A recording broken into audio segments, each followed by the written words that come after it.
Idadi ya watu waliofariki wakati wa maandamano ya Iran bado inaripotiwa kupaa, hii ikijumuisha waandamanaji na maafisa wa usalama kwa kufikia watu 2500. Hii ni kulingana na shirika la kutetea haki za binadamu.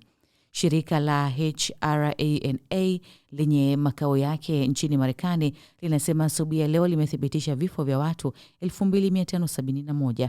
Hii inaongeza na kujumuisha waandamanaji 2403 na wanachama 147 wa vikosi vya usalama na wafuasi wa serikali, kulingana na kituo cha habari cha Sky News. Wakati hayo yakijiri, bado kuzima kwa mtandao kunaendelea nchini Iran. Sasa imedumu kwa zaidi ya siku 5 na saa 10 kulingana na NetBlocks, baada ya kuanza Alhamisi iliyopita. Serikali ya Tehran jana iliruhusu baadhi ya simu kupigwa nje ya nchi, na vyombo vya habari vya serikali vilishiriki orodha za tovuti zinazoruhusiwa ambazo watu wanaweza kuzifikia. Hata hivyo, kuendelea kwa kukatika kwa umeme kuna maanisha kuwa bado ni vigumu kupata habari, picha na video nje ya nchi ya Iran. Hii ni kulingana na mashirika ya habari ya kimataifa. Mimi ni Regina Baltazari, hizi ni ripoti kimataifa.